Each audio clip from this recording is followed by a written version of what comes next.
Hey everybody, this is So Many Sequels. I'm Josh. I'm Andrew. I'm Garrett. And I'm David. If you're watching the show, we're still coming at you through Zoom. Everything is brought to you by Zoom these days.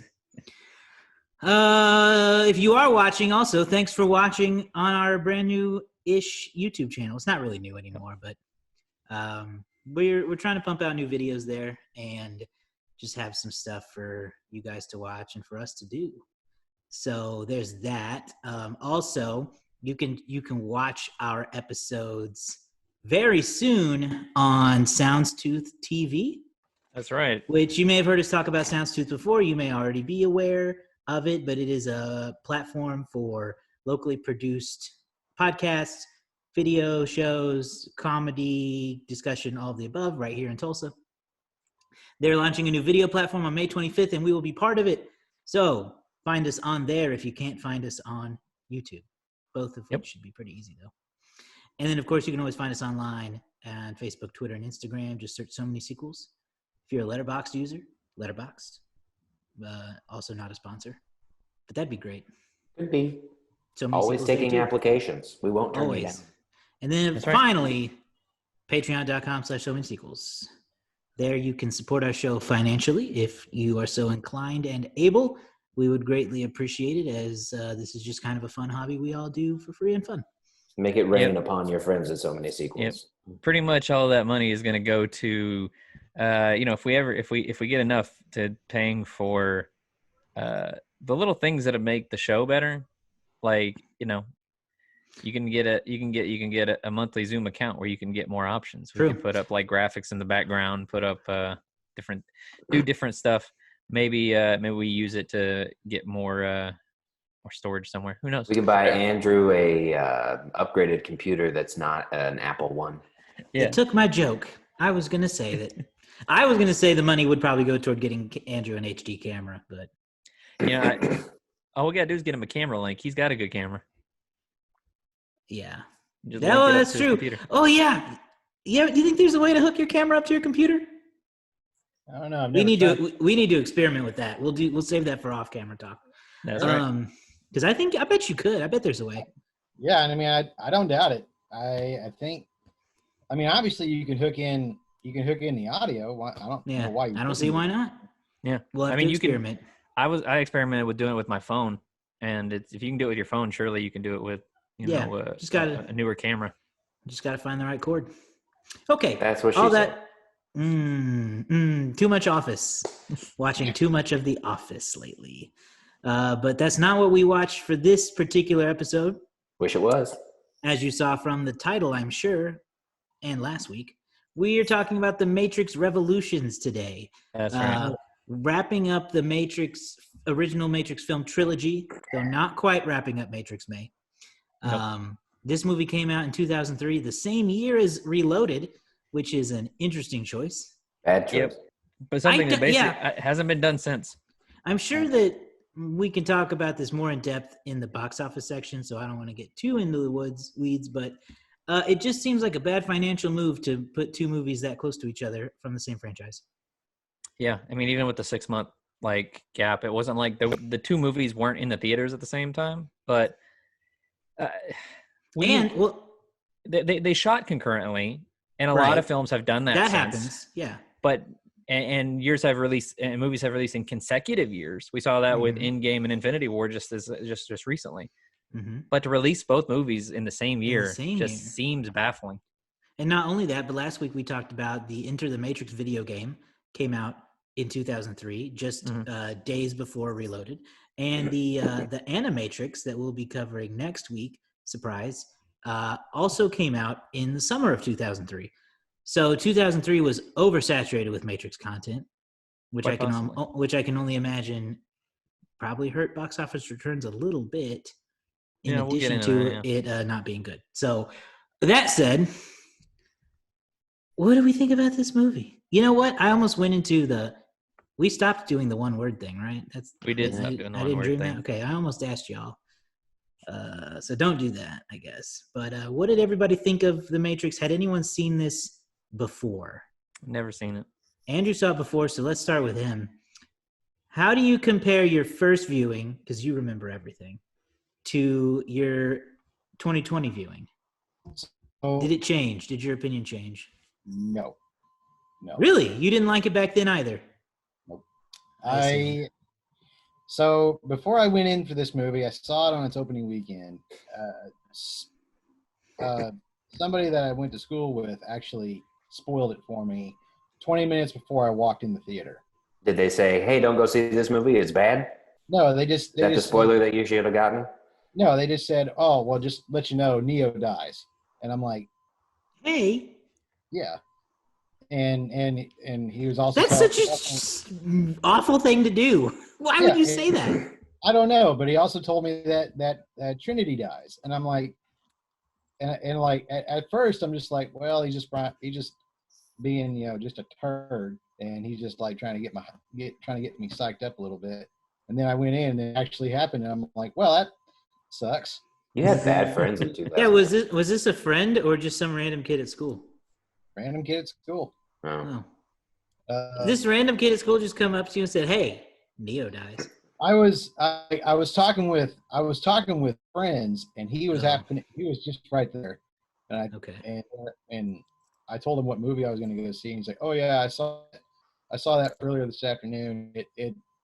It like told me he told me what happened, and I'm like, "Oh, okay, well, whatever."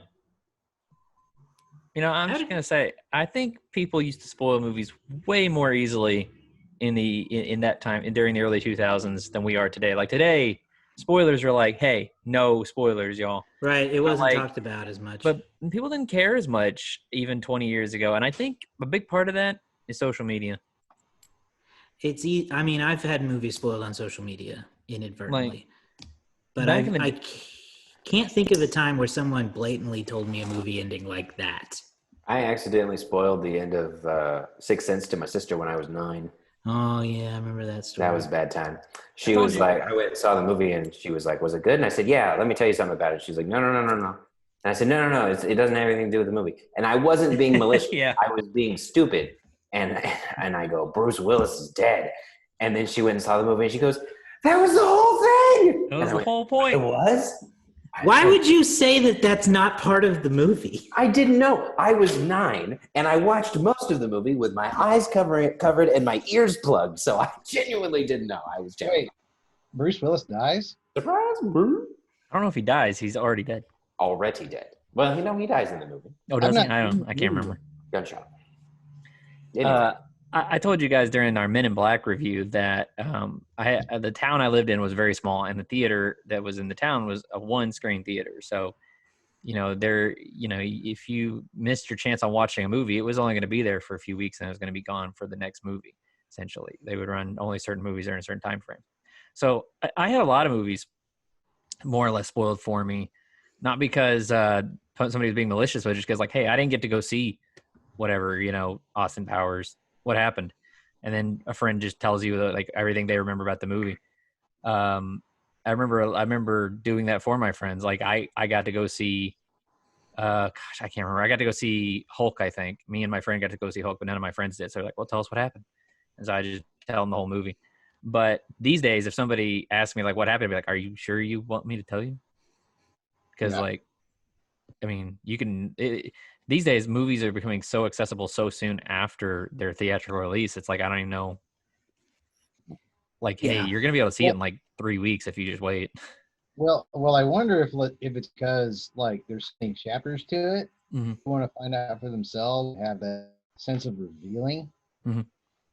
Because typically, you don't want a movie spoiled for it, but nowadays it's like really important, especially when the game came out. Nobody wanted to spoil in-game at all for anyone. No. And it was such a page turner at the time. And now, when Evolutions came out, it was like the end of an era. When Revolutions came out, it was the end of an era? There's a glitch in the Matrix on Andrew's computer. You're cutting in and out tonight there, buddy. My internet sucks. Yeah. So when Revolutions came out, it was the end of an era, you said? It was the end of the Matrix. Like there was going to be no more Matrix after that. Right. So with Marvel, it just kept it's still going. Would you have called yourself a Matrix fan at the time, like a big one? Yeah. Okay. And you were let down by the ending. Yep. Okay. Yeah, I was let down because it felt very anti. And am I cutting out again? A little bit. Yeah. They're like the perfect time. It felt very anticlimactic. Okay. Were you trying to say anticlimactic? And it was a sensory overload. Yeah. Okay. Y'all, these last two movies were so bad. I don't want Matrix 4. I'm gonna say I don't want it. I don't think it's gonna be good. And anybody that thinks that this is a good idea has absolutely no idea what they're talking about. Like, the first one was fantastic. What these two did to that franchise was destroyed it. So, who in their right mind, after rewatching these movies, thinks that a Matrix 4 is a good idea? I certainly don't.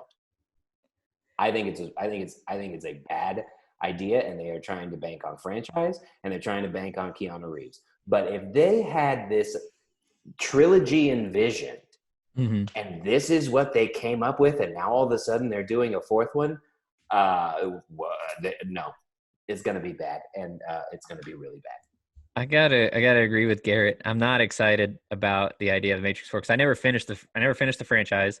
I watched Matrix Reloaded. I'm pretty sure when I watched Matrix Reloaded, I watched it when I was about 14 or 15, at like a friend's house, and we'd stayed up till like 3, and it was just kind of on, and I don't remember that much about it.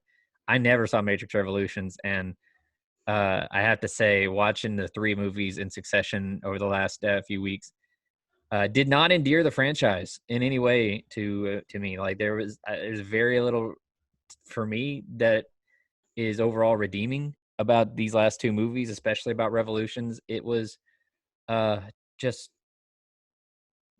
anything that was special about the first Matrix is not really here in Revolutions. I don't know how else to really put it.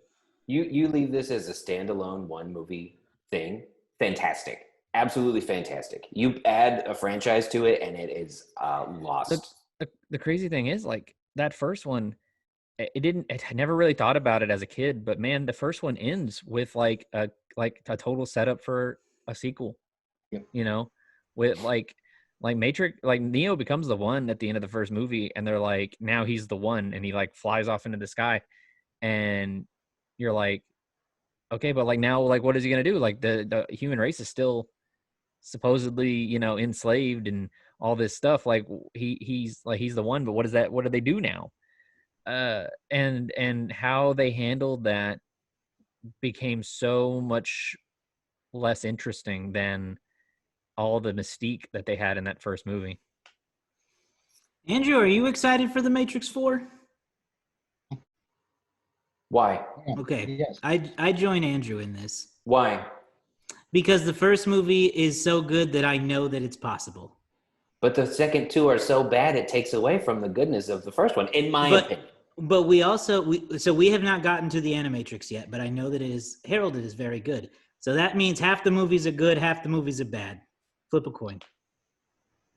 Maybe. I mean, What do you mean maybe? That's facts. I'm excited. 2 movies good, 2 movies bad. I won't use the phrase excited. I have a morbid curiosity how it will turn out. They have the original creators, or at least one of them, coming back. So we got that going for us. And so maybe there's a chance that they will have thought long and hard, because the Wachowskis were adamant for years, for over a decade, that they didn't want to continue this, that they didn't want to do anything else. And they've been approached basically every year for the last 15 years to do another Matrix movie. And they've said that they don't want to do that they think Hollywood's just trying to cash in on their name and try to cash in on the name, The Matrix, that there's too many reboots and sequels as it is, and not enough original ideas. And somehow, some way, they got Lana talked into directing and writing this one. So, here's hoping that, she was the one with all the good ideas, because It could easily be, really cool and they find a really interesting thing to do. Or it could be, we're all going to be sitting here like Men in Black International, just going, why? Yeah. Well, I just, I want to make it clear that I want to be proven wrong. I will relish the fact that I was wrong. But there is absolutely no reason for me to believe that I will be proven wrong.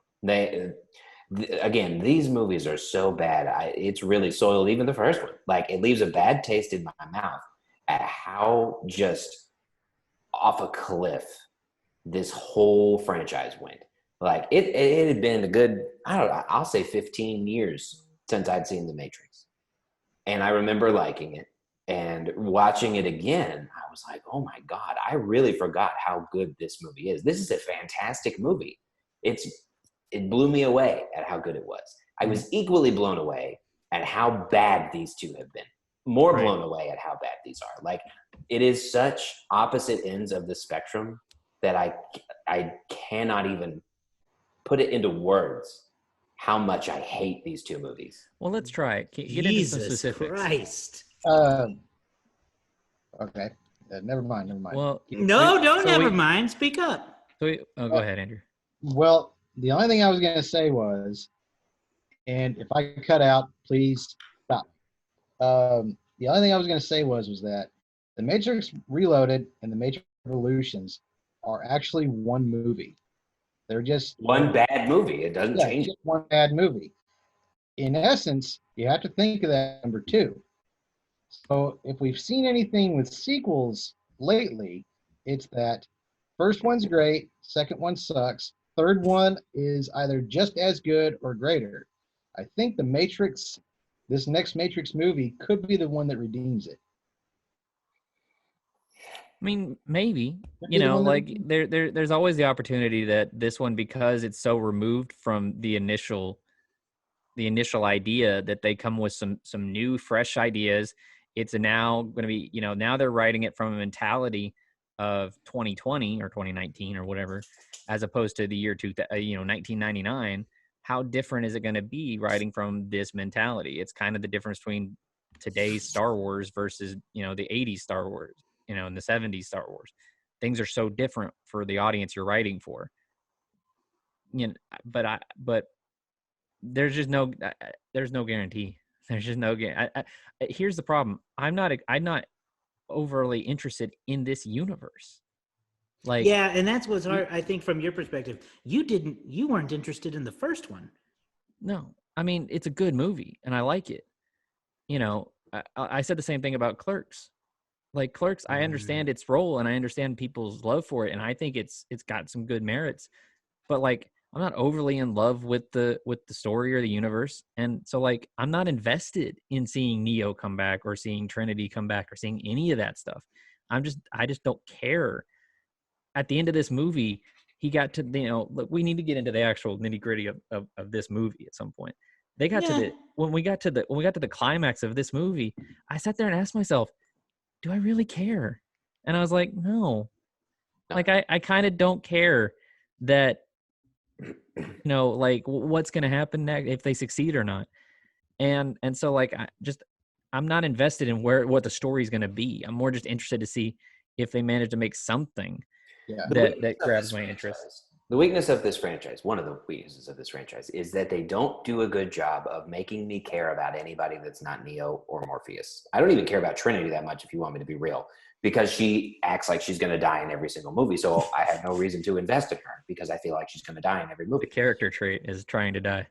She and everybody else in this movie is so unimportant that I couldn't name them if you put them in a wall lineup with their actual names underneath them and said, match each person to their name. I couldn't do it. Oh, that's a great BuzzFeed article right there. Write it. Oh, did we lose Garrett? Yeah. Did we lose Garrett and Josh? Oh, no. No, I'm still here. I was just waiting to see what was happening. You guys both froze on my screen. That was weird. Am I back now? It was like I was in the Matrix. So what was the last thing I said? You said you didn't care about anybody. You said you couldn't, if you put a line of their names up, you couldn't match which one to which. Right. So when this movie was coming towards its end and the machines were bearing down on Zion, I didn't care. Neo wasn't there. He was off doing his own thing. Everybody else could have been obliterated, and I'd have been like, well, okay. I mean, and the worst part is there's like a 25 to 30-minute gap where Neo's not even in the movie. Yep. Like when Neo takes that ship with Trinity and they leave, that's it for Neo for about 25 minutes, 26 minutes. Like it's just what's going on in Zion and what's going on the ship, on Niobe's ship, or on the ship with Niobe and Morpheus and them trying to get back to EMP stuff. And then after like that, fourth of the movie, we finally rejoin Neo and Trinity. And it's like, I feel like there's so many stories going on in this movie, so many different threads, but the one that I feel like most of the audience is the most invested in doesn't get enough time compared to all the other stuff. Well, and I got mad at this movie from the jump. I don't remember. We were not very far into this movie when I said 3 minutes and 9 seconds. 3 minutes and 9 seconds. Yeah, Josh texted us about it. And here's why. Because the start of the movie picks up in the middle of a story we were never told. Why is Neo unconscious? Who's this random stranger that's also unconscious? Who are we these saw people? that. That was all at How the did very they end get of the there? last movie. Was it? I genuinely don't remember that. Yeah, him and this guy named Bane. Bane is a guy. So if you remember, you won't. But if for the audience, during the events of Matrix Reloaded, a bunch of people. I don't know what the people who go into the Matrix regularly are called, but they're trying to get back to a phone, and Agent Smith catches one of them and puts his hand in him and absorbs him, and then answers the phone and goes back to the real world in that guy's body. So this guy is possessed by Agent Smith essentially, and that guy's name is Ian Bliss, who gives, in my opinion, the only interesting performance in this movie, because Ian Bliss does a perfect impression of Hugo Weaving as Agent Smith. Mr. Anderson. I went back and forth through this whole movie going, that's not Hugo Weaving. Is that Hugo Weaving? He lost a lot of weight. That's not Hugo Weaving. You're thinking, Finally had to look it up. Is Hugo Weaving dubbing the part? That's what I looked up. I looked up to make sure, is this a dub job? Because I don't want to compliment this guy's performance if like it was just Hugo Weaving dubbing his voice. Right. He's like, am I me? And what does that mean for me to be myself? He's like doing all this stuff. And I was like, this is a really good impression. Well, I'm gonna bounce back to, okay, that answered that question, but that also, in my opinion, goes to show that both of these movies are bad because I genuinely don't even remember the second one. Like, I watched them just days apart. I mean, David and Andrew did though. That might be user error. I guess that could be, but I pay attention when I watch these movies, and I straight up just remember the end of the first one, because when we were coming into this movie, I was like, that was one of my arguments was I don't even remember this story. The last thing I remember was him Supermaning off into the sky, but you told me that was the end of the first one. That's how much I don't care about these two movies. I genuinely can't even put them in my brain days apart to have this kind of conversation. Like, I can do that. Like, it's not a problem for me. I was watching. I remember the different storylines we had going on. The problem is, it's just like there's like 4 or 5 different storylines. Yeah. And the one that's the most interesting is the two that are the most interesting, the ones with Neo and Agent Smith. Their dynamic is the most interesting. Yeah. Agent Smith appears somewhere during the first 30 minutes of this movie and then doesn't really reappear until an hour and a half in. Like, that's how I think it doesn't really know what the villain is or who the villain is. And using Agent Smith as this kind of like avatar for the Matrix as a whole, I don't think quite worked. And Garrett, the climax of this movie is the story you pitched last week, where Agent Smith has become a nuisance unto everyone, and the machines have to work together with the humans to get rid of Agent Smith. Yep. Like that was your pitch for the Matrix Reloaded, and they did that. But basically they do that within the last 12 minutes of the movie. They go, the machines come up and they go, yeah, this Agent Smith guy is kind of a problem for us. So, and he was like, I know, I'll take him out for you, but you just stop killing humans. And they're like, oh, I don't like it, but yeah, he's a real problem. So sure. I didn't want to say anything, but you got it pretty on the nose. Right? So much of this movie, I was watching it, and I kept this. You know what this movie did for me? It reminded me of other better movies. I kept watching this movie and thinking, movies do that. I was thinking of other movies like, and really random stuff. There's a part towards the early middle of the movie where they go and they see the Frenchman. This is a guy who's literally so boring. This guy is a guy who's literally so boring they have to put a sexy woman next to him to keep your interest. And they get into this big and Trinity puts a gun to his head and says, "Here's our deal. You take me to Neo or everybody here dies." And the guy says, "You really care about him this much?" And she says, "Yes, I do." And she cocks the gun, as she says that. And all it made me think of was the movie Phone Booth, where the terrorist in the movie Phone Booth says, that part in the movie where the good guy cocks the gun when he's about to kill the bad guy? Why wasn't the gun already cocked? Like, why did he wait to cock it till the last second if he planned to kill him? And he goes, and then he explains, because that sounds really scary. It's more scary than the visual of the gun being pointed at you. And so I'm just sitting here thinking about Phone Booth, and the movie's going on. It's just really disinteresting. This movie made me think of The Office. There's a part where near the end, all the Agent Smiths go see the Oracle, and he throws the chips on the side and he goes, did you know I was going to do that? If you did, then you thought that you were going to you put those there on purpose for me to purposely smash those, or blah, blah, blah, blah, blah. And all I could do was think of this episode of The Office that I just watched where Dwight was like, Jim is actually my best friend because he's his own worst enemy. But then the enemy of my enemy is my friend. So is he actually my friend or my enemy? And he just went down this whole. That's what the whole damn movie was. It's just bad dialogue. It works for The Office, but not this kind of a movie. Moments after that, Hugo Weaving starts laughing maniacally, and all I could think of was the Muppets maniacal laugh, bro.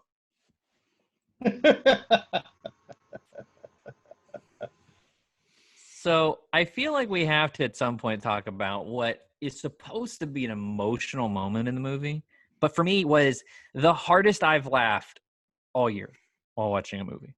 All year? Well, it's been a bad year for watching movies. It's not been a good year for movie watching. That's fair. I laughed more watching at this moment, mostly because I had seen Men in Black 1 and 2, but I laughed more at this moment than watching any of the Men in Black movies, which are comedies.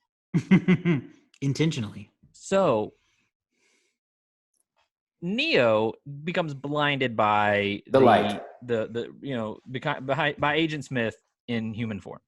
Blinded, can't see, bandages around his eyes, full on. But guess what? Full on Daredevil abilities. He can see anything, and I looked this up on Wikipedia to get the phrasing right. He can see anything that's connected to the source. Beautiful golden vision. He can see it all. So this plays out in hilarious form because he and Trinity, that was my dog, he and Trinity crash their ship into the Machine City, right? And they crash, boom. Oh, Neo wakes up. Trinity, what? Then he crawls over to her. They touch hands. We made it.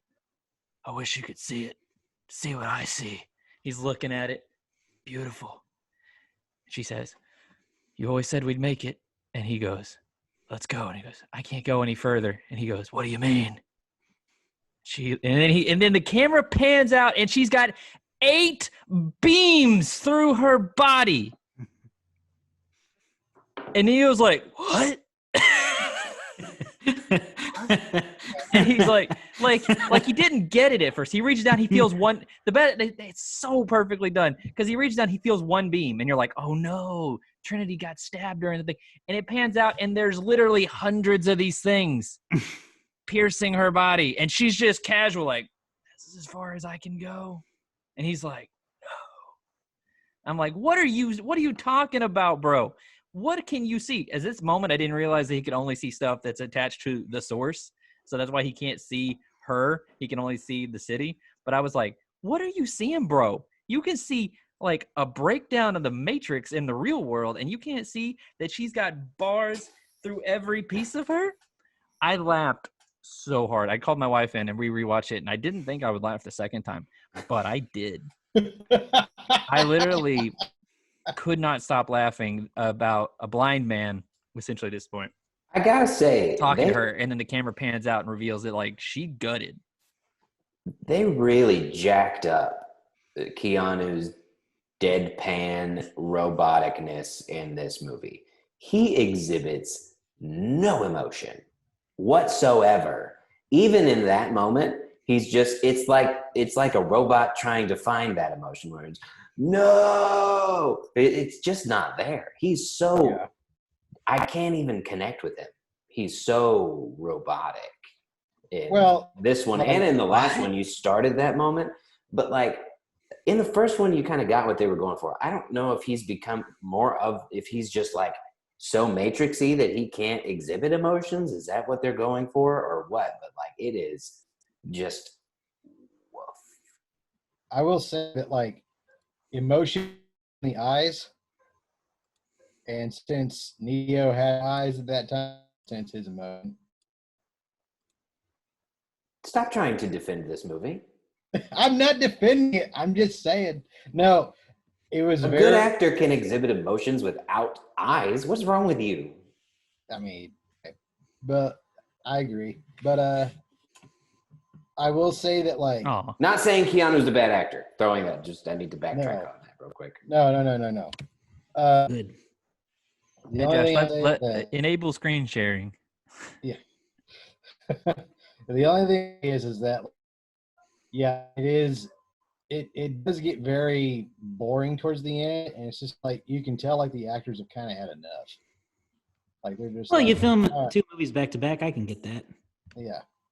Never an ideal situation. Let's get it over with already. Yeah. No, it's. This is what I was talking about. Like I was like Trinity died, and I was kind of like, I didn't care. Nobody cares. Felt nothing. You know, and it's kind of funny because the story, one of the sub stories of the mean general and that kid from the first movie that nobody knew why he was there, having this sort of like last stand moment. I actually like as the general was like fighting to the last breath, I was kind of like, you know, I don't know his character's name, and I don't know what's going on. This guy though, this actor, he's giving it his all. He's doing a good job. It's too bad I don't really know what's going on. I know what's going on. It's too bad I don't really know who he is. And like this is the most like he had very little in the first in the second movie, and then this is like his whole thing right here. Yeah. And like I said, I don't know if it is just maybe it's we're so used to having 17 movies for things to develop and take form. I don't know if that's but they really, in my humble opinion, they did a horrendous job of developing the world. You got your main characters, but even then you don't. Like, I would argue that Niobe is a character that you should care about. I don't care about the love triangle. I don't care about her and Morpheus, honestly, in most of this movie. Well, apparently, most of her stories result for a video game. Yeah, and it's just crazy to me that they try to develop this world and give you absolutely nothing from it to make me care about it. If the whole point is for him to save humanity, like obviously that's something that you want to do, but they don't give me enough reason as to why. Nobody really seems to care about humanity other than the fact that they don't like being enslaved. Like there's that one moment in this movie where Neo and Trinity get above the storms and they see the sunrise for the first time.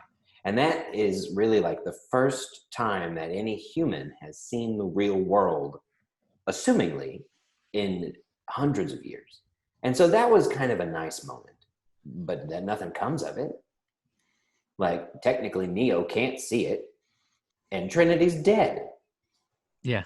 So like, what are you going to go back to? And Neo doesn't live much longer anyway. What's the ideals for these people? What do they want out of this society? That's what I think is missing, is they don't have a futuristic outlook on what they want other than to be free, which is fine. But like, they didn't give me enough to make me believe that anybody actually wanted it for any like ideal purposes outside of Neo is the one. Yeah. And I gotta be honest, it's really hard to I maybe this will be explained in the Animatrix or something, but you know, they knock around the idea that this is like the 6th time that they've done this with the Matrix. So like, what's gonna happen? What happens next? Like, We'll obviously, find out in 2021. Neo made a different decision, I think, in this one than he did in the past iterations. But like, they never really explain, like, well, how does Keanu Reeves' physical appearance continue to re-experience this event, and how does nobody else remember that? How does nobody? So they've destroyed Zion X amount of times. Does every time somebody like Morpheus, the Oracle just finds somebody like Morpheus and tells them all the same information, and all the same events repeat themselves? So like, you know, it's hard to know. Does Neo have eyes in 4? Is he going to be blind? Do we think they like? It's gonna. I assume it's Well, gonna be. I reckon all in- this stuff back, or are they going to like? No, we rebooted the Matrix because that's what the machines do, and now everything's back to just ignore those. They leave off. You know, they leave off this movie with how long will this peace last? We get an interaction between the architect and the Oracle, and they say, how long will this peace last? And the Oracle says, however long it can. Like, we don't know. You know, so like eventually the machines and humans are going to clash again, and there's going to be a need for the one to be reawoken. However that happens, his body went with the machines. So maybe maybe Neo's the bad guy in the next movie, or maybe he's Keanu Reeves is anyway. anyway. Inside. Who knows? You know, I mean, I guess there's different ways they could go with it, but I don't feel like the end of this movie is quite conclusive enough to really know what exactly they're going to do. Who knows? It's going to be a reboot of sorts, just because the time that's passed. That's how it always works. Yeah. I don't know. I don't know. As of this recording, I have about zero interest in seeing it. Yep. Now, Andrew, you just said you were excited. Why did you just agree with him? Oh, I'm sorry. Because he agrees with the last person that talked. Yeah, this man doesn't listen to us. No. I was drifting off. I'm sorry. Wow, I'm sorry I'm boring you. No. Save that for the box office stats. It's my neighbor's dog is barking and it's driving me nuts. No, I'm excited about the next one. I hope that they do arrive to some sort of conclusion. I'd love to see more Niobe. I'd love to see if Niobe is. I'd love to see if like the whole love triangle we get a little resolved. That never happens. It doesn't happen in this. No, so much of this doesn't get resolved. There's so many loose ends in the Matrix Revolutions. It's just like, okay, well, war's over.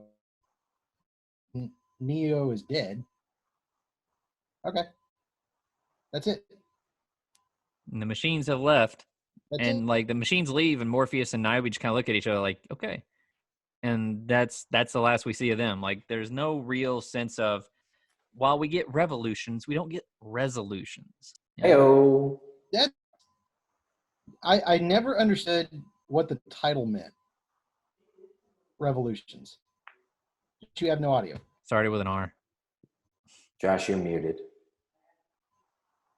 Oh. Yeah, Josh's mic's turned off. Sorry, Garrett. I didn't. Whatever. Can you hear me now? There I you can are. hear you now. Okay, somehow I knocked it unplugged. I don't even know how. Weird. Anyway. So I'm looking at the billing. I don't remember what I was saying. I'm looking at the billing for Matrix 4 because I don't have anything else to say about this movie other than it's a piece of shit. Keanu Reeves, Carrie-Anne Moss is coming back. Jessica Henwick, who I believe she's a Game of Thrones Iron and Fist. Iron Fist, yeah. Yeah, she's in Iron Fist. Jonathan Groff, Priyanka Chopra, Jada Pinkett is there. Oh, Priyanka Chopra. She's We talked about this earlier, Josh and I did. Neil Patrick Harris is in this. Neil Patrick Harris is going to be in the new Matrix movie? Yeah, man.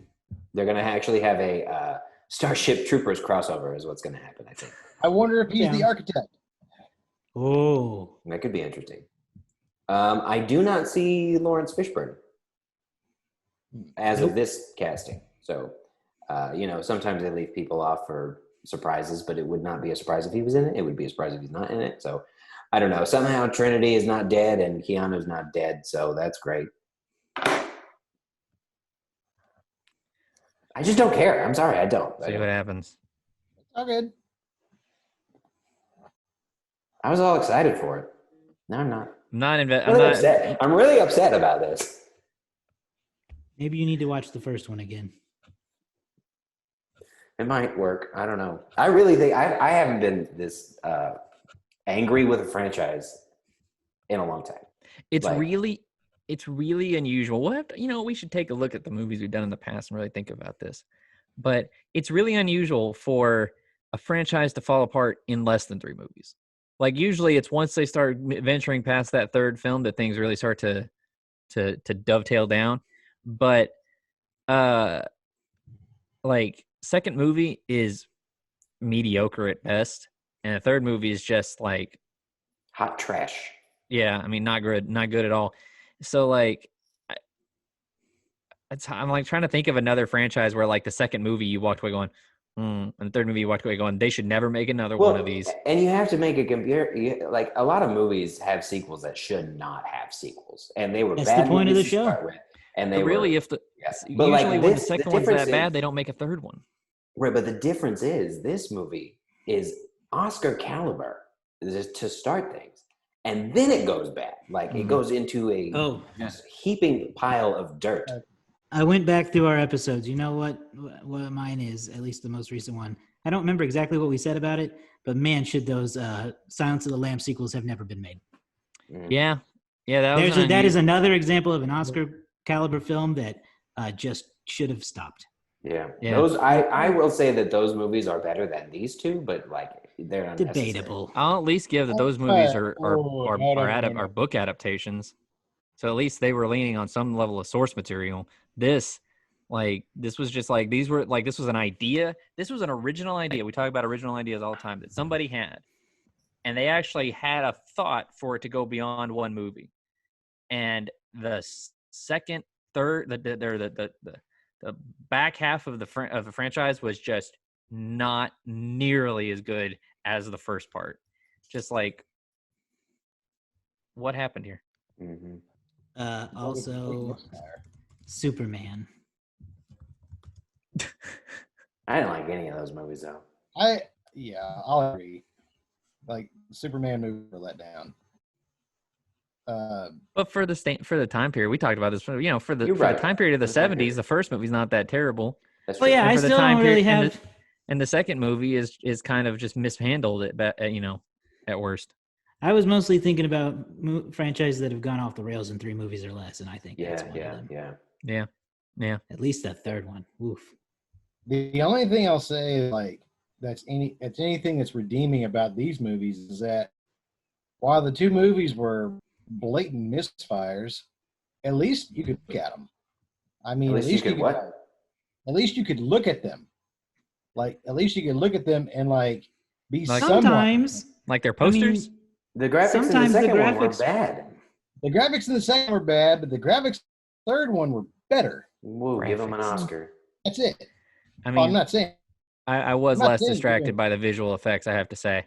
But this movie did, the first movie is groundbreaking in a lot of ways for its visual effects. The second, this movie right here and the second movie, I don't feel like they're groundbreaking at all. No, I don't feel like The Matrix could have been like, how we were talking about John Wick being one of those movies that sort of reinvented fight choreography in movies, and like every movie it's sort of pushing the boundary of how you can do fight choreography. Yeah, this franchise could have been that for visual effects in the early 2000s, but I feel like it did it with the first Matrix movie, and then it got lapped by like every other franchise, like Lord of the Rings, the Spider-Man movies, like all the other movies were like, oh, visual effects can do a lot more than we realized. And they took that and they ran with it, and The Matrix just kind of didn't. I'll even go far as to say that they did a poor job in choreographing any fights in the second and third movie. Like they were relatively entertaining. Like the the Agent Smith and Neo fight near the end was pretty good. But you're gonna give me The Matrix, and then you're gonna give me the best thing you got out of 2 movies is pretty good. That's not. Yeah, no. It goes from being like really cool fight stuff to basically like a Super Saiyan fight in this one. Like they're fighting so far beyond reality Yeah. that it's like it becomes less interesting almost. Like the first movie, they're doing all this cool karate and stuff, and the camera's all zooming around them, and I'm knocking my mic over and stuff. Like it's crazy. And then this movie, like it's just watching a video game. Yeah. In terms of the fight stuff, like it's not necessarily cool fight choreography. It's just two digital puppets fighting each other. Mm-hmm. So like you're kind of removed from the action by a bit. As cool as it looks, and like today we have tons of digital characters fighting. Like, I'm not gonna pretend like computer generated fight scenes aren't interesting because Right. Marvel movies, the DC movies, even Fast and Furious, you can do a lot of cool stuff with visual effects and not have a real person on screen and it'll look awesome. But compared to how the first Matrix was so cool for blending the CG with the real and making it so you weren't really sure when you were watching which one, to just kind of like really go all the way other way. I have to say too, after a while, Neo's just too good at fighting. Like he's fighting everybody in slow-mo. It's not it's not as impressive as fighting somebody and you're like and like it feeling like it's cool. I don't know. There's not much else to say. No. I will say that last fight in Revolutions, I was so bored, and it really got to the point where it's like, okay, wrap this up. Come on, like it needs to end. That's the way I felt 3 minutes and 9 seconds into this movie. Didn't even give it a chance. You didn't even say your favorite line, right Garrett. the whole time. I was right the whole time. You didn't even say your favorite line yet. No, that's Josh's favorite line. Listen, I'll say my favorite line over your big dead ass. Which is basically what the line was. I believe it was, you'll get through that door over my big dead ass. Stupid. You said that dead ass. And that was like 5 minutes into the movie. So again, I was right. This movie's bad. And what was the best part of the entire movie, I feel like? Like that whole opening. That was it. It was funny. The dead ass. Yeah. Let's do box office. I'm done with this. Let's do this. Yeah. So time for the box office stats. Matrix Revolutions debuted November 7th, way back in 2003. It finished number 1 with a 3-day opening of $48 million, 48.4.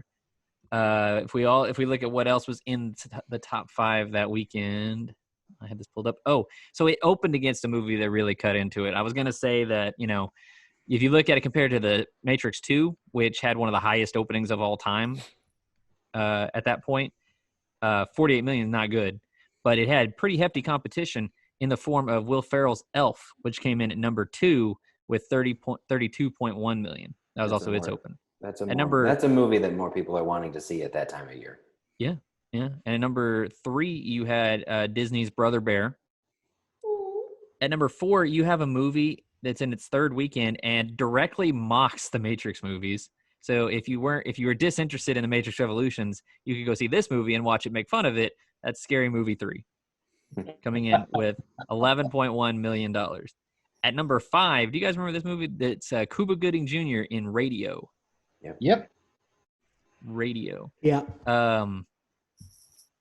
Maybe the less said about that, the better. Do we have Scary Movie on our list? Oh, I think so. I think so. I honestly don't think I've ever seen a single scary movie. They're not scary. No. Well, they're not supposed to be. I know. I never had interest in them. They very quickly devolve. Like they quickly devolve from being like the first one, not terrible as far as like satire parody of the horror genre. Yeah. But by the 3rd movie, it's a sketch show. Yeah. Well, there was a small snippet in time where parody movies were a thing. Mm-hmm. Yeah. No doubt it helped in part by these movies and probably like Austin Powers and such, but yeah, it's not really a thing anymore. No, I mean, like the Wayans brothers, they started off that Scary Movie franchise, and they really kind of could have been considered sort of the modern day Mel Brooks in terms of that type of thing. But I don't think they had the creative wherewithal to keep up with what they thought they were doing. So by the 3rd movie, things are already starting to go off the rails. The fourth movie's almost unwatchable. And then I haven't seen anything after that. Andrew I loves will the say, movie. like, because they make like 6 of them, didn't they? I don't know. Oh yeah, they made at least Scary Movie 5, Yeah. and then they also diverted 2 of those writers, Jason Friedberg and somebody Seltzer. They went on to make Date Movie, Epic Movie, Meet the Spartans, all that crap, all that garbage. Yeah. Anyway, so going back, you have 2 moving sequels in the on. top 5 that weekend. Matrix Revolutions would finish with $139.3 million in the United States over its 16-week run. You add $288 million from overseas, giving it a worldwide total of $427 million. So still not a terrible run worldwide when you look at all things considered. It would finish in the number 9 spot for 2012, which I have that stat right here. So number 9 movie for 2012. We talked about this, or excuse me, not 2012, excuse me, 2003. Sorry. So I reuse my note space a lot, so I have some of my Men in Black data on here. It finished at the number 9 spot for 2003. We talked about this a little last week. Yeah, Lord of the Rings: Return of the King was number 1 in 2003. Then Finding Nemo, Pirates of the Caribbean: Curse of the Black Pearl, Matrix Reloaded at number 4, Bruce Almighty at number 5. Just ahead of Matrix Revolutions, you had X-Men 2, X United, Elf, Terminator 3, Rise of the Machines, and just under it, you had Cheaper by the Dozen. Where was it? You may have said this and I just missed it. Where was the second Matrix? Where did it fall on that? The second Matrix was number 4 on the year. Yeah. So, I mean, you know, you release 2 movies in the same year and they both make the top 10. We wouldn't see something like that in terms of a studio doing that type of thing. Well, I say a studio. We've seen it a few times at Disney, but Marvel Studios has been kind of the more recent one to like release multiple movies in a year and have have more than one be in the top 10 by the end of the year. Yeah. So not a terrible finish. Again, repeating a lot of the stuff last week because it was the same year. Finding Nemo is the highest grossing non-sequel. Return of the King, the highest grossing sequel. And the highest original concept is also Finding Nemo. We've made 2 previous trips to 2003. Well, technically 3 now with The Matrix Reloaded. But we also did Lord of the Rings, Return of the King, and Love Actually. You guys might remember reviewing that a few years ago. Yep, loved it. And generally that's kind of it. This was 2003 was a pretty interesting year for movies. We'll revisit this year at some point. It was a year that had 29 films make over $100 million. So it was one of the first big years for blockbusters to really start to ramp up. And talk about that in depth some other time. But that's it for me. Andrew, you're running the letterbox game this week. Yeah. All right. So, The Matrix Revolutions. 1.8. That's my guess. 1.8. Has over 17,000 hearts, which I don't know what it means. Andrew's going to slip up and tell us what the actual score is. I'm afraid. Waiting for it. Don't tell us the score yet. I'll do that. The popular reviews, here are 3 of them. $150 million B movie. Absolute trash. Hilarious. Another user wrote, this series underestimate the power of Black Leather, being emo, and Keanu Reeves ass feels blessed. And I didn't hear a word of that. Yeah, I didn't catch much of that. Did I cut out? Oh yeah, big time. Okay, hang on. Okay, this person said, this series never underrate the power of Black Leather, being emo, Keanu Reeves, and my ass feels blessed. Your ass feels what? Blessed. My God. Okay. I just got a 10-minute warning, so let's make this snappy. Okay, all right. Well, I'll stop there. Okay. Okay. My guess remains 1.8. 1.8 from Josh. I'm going to say 2.2. So Josh 1.8, David 2.2. You're it. I think that people are going to be more forgiving than me. I guarantee that. I can't bring myself to give it a 3, but I think that people are going to be really forgiving this movie. So none of the other 2 didn't get a 3. Why would this one? I think it's going to be like, I will say the Matrixes didn't get 3s. No, you didn't give them. threes. I don't. The second one didn't get a 3. Did it not? And I don't know that the first one did. It may have, but no, the second one got like a 2.7 or 8 or Are something. you talking about total on Letterboxd? Yeah. Oh, the second one got a 3.2. The first one got a 3.2 did it? Yeah, and the first one got a 4.1. I could have sworn it was That's lower. why I think that people are going to be more forgiving. I've written them down here in my notes. Well, also, we did talk about last week. The general consensus is very much that The Matrix Reloaded is a good movie. It's got high reviews on every website. It has generally favorable reviews. Right. We're in the minority on that. Generally favorable. It has a 3.2 on Letterboxd. I wrote these down as we've been doing them. I can't bring it in good conscience, even guessing other people's guesses, to give it a 3.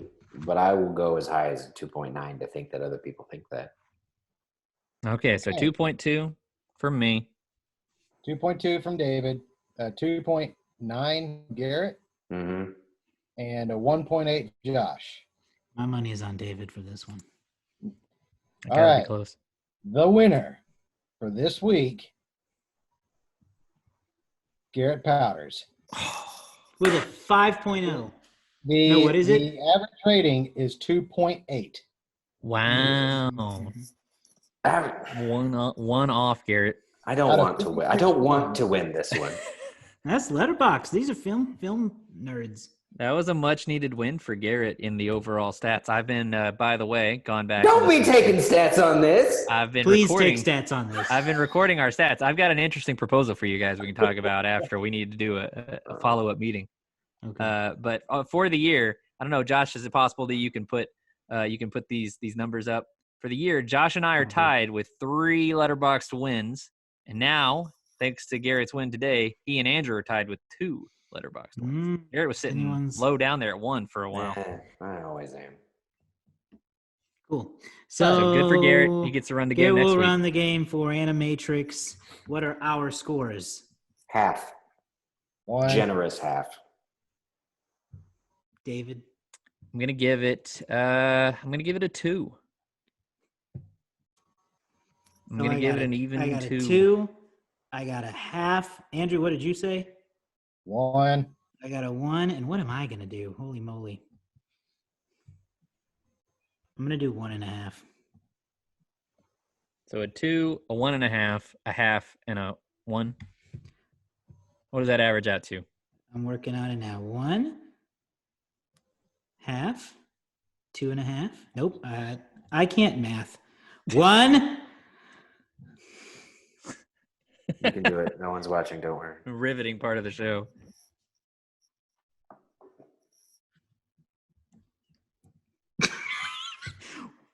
Hang on. I gotta talk this out. 1 for Andrew plus half for Garrett plus 2.5 for David. Yes, right. 2. Plus. You said 2, right? Yeah, 2 for me. Yeah, sorry. Oh, dang it. 1 for Andrew. 1 plus 0.5. Plus. I'm pretty sure the answer. No, don't quit talking over me. I had to do remedial math in college. 1 plus 0.5 plus 2 plus 1.5 divided by 4. 1 1/4. 1.25. Yeah. I took. I'm embarrassed. I've never had that happen. I took American 101 remedial kick-ass when I was in college. Oh, I bet you did. Okay. Can I just go out on a limb and say that 1.25 is still too high for this movie? You're wrong. I think it's pretty good. Are we going to round that up to a 1.5 or round down? No, I don't know because that's perfect. No. Round it down. Technically, you'd have to round it from the 5 to the 2, so it'd be the 3, and then it would round up, technically. I think so. I think it runs up to 1.5. I think that's the best we can do. No. Yeah, because it's a perfect 1.25. Yeah, it's wonderfully disappointing. Yep. All right. Well, we're about to get kicked off because we are on a free account. So yeah. You can find us online on all the places I listed at the top of the show: Facebook, Instagram, Twitter. So many sequels. Search for us. We're also on YouTube. If you're watching the video, you might already know that, but search for our YouTube channel if you haven't yet and hit that subscribe button. Starting May 25th, you can watch our episodes on SoundsTooth.tv, which is also a good podcasting app you can download. No hidden messages. It's not hidden. I'm putting it right in front of the camera. That's it was good hidden for the to the rest thumbnail. of us. That is good for the thumbnail. Anyway, I lost my place, but I said everything I need to say. So we'll be back next time with the Animatrix to wrap up Matrix May. Yep. Like and subscribe. We'll see you next time. See you. Bye-bye.